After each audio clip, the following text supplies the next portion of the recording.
दुनिया का हर इंसान किसी न किसी चीज़ से डरता है। किसी को बहुत ज़्यादा पानी से डर लगता है तो किसी को आग की लिपटों से, किसी को ऊंचाई से डर लगता है तो किसी को अंधेरे से। कुछ लोग सांप से डरते हैं तो वहीं कुछ लोग मामूली कीड़े मकोड़े से भी बहुत ज़्यादा डर जाते हैं। मतलब इस दुनिया में हर इंसान किसी न किसी चीज़ से डरता ज़रूर है, लेकिन अगर कोई ये कहे कि उसे डर नहीं लगता तो वो या तो झूठ बोल रहा है या फिर ज़िंदगी में किसी डरावनी चीज़ों से उसका सामना नहीं हुआ। लेकिन आज की वीडियो में हम आपको जिस सच्ची घटना से रूबरू कराने जा रहे हैं, जिसे सुनने के बाद आप समझ जाएंगे कि डर असल में होता क्या है। दोस्तों, वो कहावत तो आपने ज़रूर सुनी होगी कि डर के आगे जीत है, और ये कहावत एकदम सत्य है। अपनी आंखें बंद करके ज़रा सोचो कि आप बीच समुद्र में एक बड़े से शिप पर बैठकर सफ़र कर रहे हो। किसी वजह से आपका जहाज़ समुद्र में डूब जाए। आप समुद्र की गहराई में 100 मीटर अंदर तक पहुंच चुके हो। आप जिस कमरे में हैं धीरे धीरे उसमें भी पानी घुसना शुरू हो चुका हो। धीरे धीरे इसलिए क्योंकि आपकी किस्मत शायद कुछ अच्छी है और इस कमरे का दरवाज़ा अभी तक बंद है।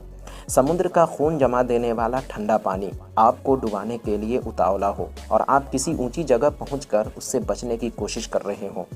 बाहर से शार्क की भयानक आवाज़ें आपको सुनाई दे रही हैं, जो शार्क जहाज़ पे मौजूद दूसरे लोगों पर बेरहमी से हमला करके उन्हें खा रहे हैं। दोस्तों, ज़रा सोचो, अगर बदकिस्मती से कोई इंसान ऐसे हालात में फंस जाए, उस वक्त उस पर क्या बीतेगी। ऐसे हालात में पहुंचने के बाद उसके जहन में चल क्या रहा होगा। बस कल्पना से ही हमारे रोंगटे खड़े हो चुके हैं। लेकिन जिस इंसान ने इन सारी चीज़ों को अपनी आंखों से देखा हो, और न सिर्फ देखा हो बल्कि वहाँ से ज़िंदा निकलने में कामयाब भी हो चुका हो, 1-2 घंटे में नहीं बल्कि पूरे 60 घंटे गुजरने के बाद। तो इससे पहले कि हम उस बहादुर नौजवान की पूरी कहानी सुनाएं, वीडियो को लाइक एंड चैनल को ज़रूर सब्सक्राइब कर लें। सबसे पहले आप इस छोटी सी वीडियो को देखिए। इस वीडियो में दिखने वाला शख्स नाइजीरिया का रहने वाला है।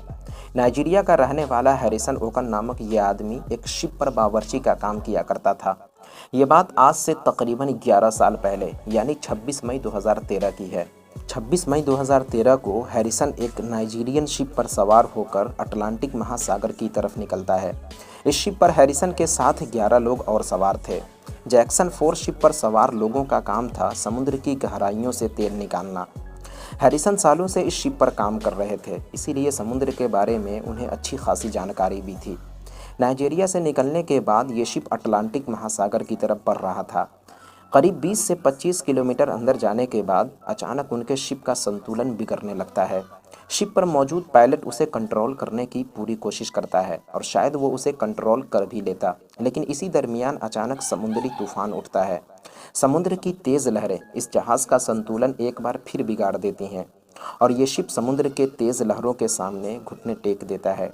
शिप की यह हालत देखकर उसमें मौजूद लोगों के रोंगटे खड़े हो जाते हैं। पायलट पूरी ताकत लगा देता है, लेकिन एक झटके में ये शिप समुद्र में पलट जाता है और धीरे धीरे समुद्र की गहराइयों में डूबने लगता है। करीब 100 मीटर अंदर जाने के बाद जहाज़ समुद्री तट से टकरा जाता है।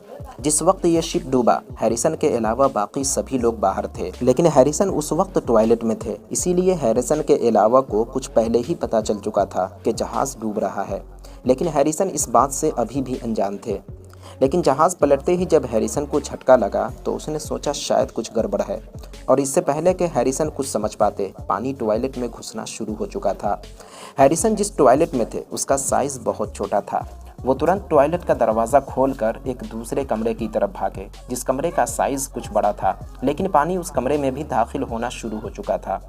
सबसे पहले हैरिसन ने एक ऊंची जगह तलाशना शुरू किया ताकि उसका सर पानी से बाहर रह सके और उसे सांस लेने में दिक्कत ना हो, और उसने कमरे में मौजूद हर चीज़ को इकट्ठा करना शुरू किया और फिर उसके ऊपर वो बैठ गया। अच्छी बात यह थी कि उसे उसी कमरे में एक कोक की बोतल मिल गई, जिसने उसे 3 दिनों तक जिंदा रखने में एक अहम रोल अदा किया। जैसे ये जहाज़ समुद्र की गहराई में पहुंचा, कुछ देर बाद ही जहाज़ की लाइट कट गई, क्योंकि समुद्र का पानी जहाज़ के पावर हाउस में घुस चुका था।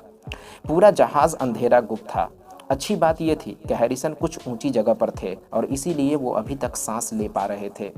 दोस्तों, ज़रा सोचिए वो मंजर कितना भयानक रहा होगा। जहाज़ का पलटकर समुद्र की गहराई में पहुंच जाना, अपने साथियों से बिछड़ जाना, खुद एक कमरे के अंदर समुद्र के ठंडे पानी में खुद को जिंदा रखने के लिए जद्दोजहद करना, पूरे शिप में अंधेरा हो जाना। हैरिसन जिस कमरे में थे, पानी का लेवल उसमें बढ़ता ही जा रहा था, यहाँ तक कि पानी हैरिसन के सीने तक पहुँच चुका था। हैरिसन ने उस वक्त सिर्फ एक अंडरवियर पहना था। हैरिसन को लग रहा था कि उसके बाकी साथी बचा लिए गए हैं और वो तन्हा इस जहाज़ में फंस गया है। लेकिन कुछ देर बाद ही कुछ अजीब सी आवाज़ें सुनाई दी। उसका बदन डर के मारे और कांपने लगा। दरअसल ये आवाज़ें शार्क की थीं। क्योंकि वो काफ़ी समय समुद्र में गुजार चुका था, तो उसे ये समझने में देर न लगी कि बाहर मौजूद शार्क उसके साथियों को अपना निवाला बना रहे हैं। इधर जब ये जहाज़ समुद्र में डूबा तो इस जहाज़ से करीब 120 किलोमीटर दूर एक दूसरे जहाज़ पर मौजूद बचाव दल को खबर दी गई। जिस वक्त बचाव दल को खबर मिली उस वक्त जहाज़ को डूबे 20 से 22 घंटे बीत चुके थे। रेस्क्यू टीम से कहा गया कि चूंकि इतना वक्त गुजरने के बाद जहाज़ में मौजूद लोगों का जिंदा बच पाना नामुमकिन है, इसीलिए तुम उनकी लाशें ढूंढ कर ले आओ। रेस्क्यू टीम डूबे हुए जहाज़ के पास पहुंचती है। कुछ खास गोताखोर समुद्र में 100 मीटर अंदर पहुंचते हैं। जहाज़ के चारों तरफ तलाश करते हैं। पहले दिन उन्हें 4 लाशें मिलती है जिनके शरीर पर कई जख्म थे, जो कि समुद्री जीव द्वारा दिए गए हमले के निशान थे। जो इस जहाज़ के मालिक थे वो ऊपर शिप पर बैठकर इस पूरे ऑपरेशन को लाइव देख रहे थे। 4 लोगों की लाशें लेकर रेस्क्यू टीम ऊपर पहुंचती है। इधर हैरिसन अभी भी जिंदगी और मौत की जंग लड़ रहा था। उसे तो ये भी नहीं पता कि उसे ढूंढने के लिए कोई आया भी है। उसे प्यास लगती तो उसी कोल्ड ड्रिंक से एक घूंट पी लेता और अपनी मौत का इंतज़ार करने लगता। हैरिसन को यकीन हो चुका था कि उसका जिंदा बच पाना किसी भी सूरत मुमकिन नहीं, इसीलिए वो ज़्यादातर समय गॉड को याद करता, उससे दुआएं मांगता और जब उन सारी चीज़ों से थक जाता तो अपने माँ बाप, बीवी और घर वालों को याद करके रोता रहता। और उसके अलावा उसके पास कोई दूसरा ऑप्शन भी नहीं था। सबसे पहली चीज़, शिप में पूरी तरह अंधेरा था। कमरे में पानी भरने की वजह से दरवाज़ा लॉक हो चुका था। अगर वो कमरे से बाहर निकलने की कोशिश भी करता तो डूब कर मर जाता। मगर दूसरी तरफ कमरा इस कदर अंधेरा था कि हैरिसन को ये भी नहीं पता कि दरवाज़ा किस तरफ है। जैसे जैसे वक्त बीत रहा था, हैरिसन की हालत ख़राब होती जा रही थी। उसे सांस लेने में भी दिक्कत हो रही थी। ठंड के मारे हैरिसन का बदन बर्फ़ बन चुका था। अगले रोज़ कुछ डाइवर्स फिर अंदर आते हैं। उन्हें 2 लाशें और मिलती हैं और वो उन्हें लेकर वापस चले जाते हैं। इधर जहाज़ को डूबे 48 घंटे से ज़्यादा बीत चुके थे। अब हैरिसन के दिमाग में तरह तरह के ख्याल आने लगे। हैरिसन सोचता है कि आखिर कब तक वो इस तरह सरवाइव करे। हैरिसन की आखिरी उम्मीद थी कि बचाव दल उन्हें ढूंढने ज़रूर आएंगे, मगर 48 घंटे बीतने के बाद भी उन्हें बचाने कोई नहीं आया। मतलब हैरिसन की आखिरी उम्मीद भी अब दम तोड़ चुकी थी। हैरिसन ने सोचा अब चाहे जो हो वो इस कमरे से बाहर निकलेगा और तैर कर ऊपर पहुंचने की कोशिश करेगा। मगर हैरिसन के लिए ये बस एक ख्वाब था। बीते 48 घंटे में उसका शरीर इतना कमज़ोर हो चुका था कि वो चाह कर भी ऐसा नहीं कर पाता।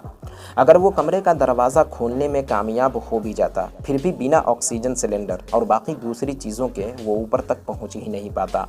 कभी सोचता अगर ज़िंदा बच पाना नामुमकिन ही है तो अपने आप को इतना तकलीफ़ पहुंचाना बेकार है, क्यों ना यहाँ से नीचे उतरे और मौत को गले लगा लें। लेकिन दूसरी तरफ ज़िंदगी की आस भी है कि कहीं कोई बचाने आ जाए, और ऐसा हुआ भी।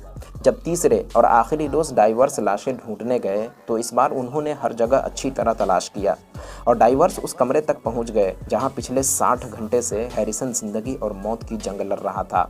अब जो ही हैरिसन की नज़र डाइवर्स की लाइट पर जाती है जो एक छोटे से सुराख से अंदर की तरफ आ रही थी, हैरिसन को लगता है बाहर ज़रूर कोई है।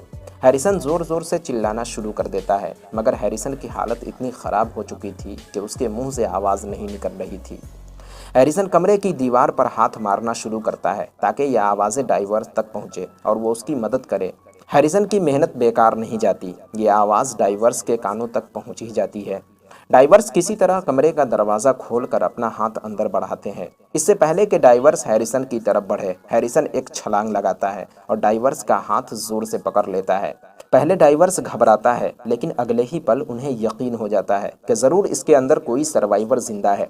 डाइवर्स कमरे का दरवाज़ा खोलकर अंदर आते हैं और टॉर्च की रोशनी में जब हैरिसन को देखते हैं तो वो दंग रह जाते हैं। उन्हें यकीन ही नहीं होता कि कोई आदमी इतने लंबे समय तक बिना खाना और पानी के घुप अंधेरे में जिंदा कैसे रहा। खैर, सबसे पहले हैरिसन को एक ऑक्सीजन सिलेंडर दिया जाता है ताकि वो अच्छी तरह सांस ले सके। फिर उन्हें एक तैराकी सूट पहनाया जाता है और फिर डाइवर्स उन्हें तैराकर ऊपर तक लाते हैं। हैरिसन को जिंदा देखकर लोग हैरान रह जाते हैं। दोस्तों 60 घंटे बाद हैरिसन को जिंदा निकाल तो लिया जाता है, मगर ऊपर आने के बाद उसकी हालत ख़राब होने लगती है। उसके दिल की धड़कन कमज़ोर पड़ती जा रही थी। तुरंत हैरिसन को अस्पताल भेज दिया जाता है, जहां डॉक्टर उन्हें 48 घंटे तक आइसोलेशन में रखते हैं। डॉक्टर्स के मुताबिक हैरिसन की हालत बहुत नाजुक थी। उसे ज़िंदा बचा पाना भी मुश्किल था, मगर हैरिसन हार नहीं मानता। वो ज़िंदगी के लिए मौत से लड़ता रहा और धीरे धीरे उसकी तबीयत में सुधार आ ही जाती है। डॉक्टर्स के मुताबिक इतने लंबे समय तक समुद्र के ठंडे पानी में रहने की वजह से उसका दिल कभी भी काम करना बंद कर सकता है, मगर हैरिसन की जद्दोजहद और डॉक्टर्स की मेहनत से उसे नई जिंदगी मिल ही जाती है। 48 घंटे बाद भी अगले 10 रोज तक हैरिसन को ट्रीटमेंट दी जाती रही। अगले 10 रोज तक उसे पानी में ही रखा गया, क्योंकि इतने लंबे समय तक समुद्र के ठंडे पानी में रहने के बाद अगर उसे फौरन निकाल लिया जाता तो उसकी जान को खतरा हो सकता था। 10 से 12 रोज बाद जब हैरिसन पूरी तरह फिट हो गया, तब उसने अपना एक इंटरव्यू दिया, जिसमें लोगों ने उससे कई सवाल पूछे कि बीते 60 घंटे जब आप समुद्र में थे, आपके जहन में क्या चल रहा था। हैरिसन ने बताया, ये मेरी ज़िंदगी की सबसे मुश्किल घड़ी थी। कभी मैं अपने माँ बाप को याद करता तो कभी अपनी बीवी को। जिस रात यह हादसा हुआ, उसी रात मैंने अपनी पत्नी से टेक्स्ट पे बात किया था कि अब हमारे घर में बच्चा होना चाहिए। हैरिसन की शादी को 5 साल बीत चुके थे, मगर अभी तक उसे औलाद नहीं हुई थी। हैरिसन ने बताया, मुझे पूरा यकीन था कि मैं जिंदा नहीं बचूंगा। मेरा दिल इस बात से परेशान था, काश मेरी बीवी प्रेग्नेंट होती तो मेरी मौत के बाद मेरा बच्चा अपनी माँ का ख्याल रखता, उसका सहारा बनता। उसे जब भी मेरी याद आती, उसे देखकर तसल्ली मिल जाती। पता नहीं मेरी मौत के बाद मेरी पत्नी का क्या होगा, वो कैसे और कहाँ रहेगी।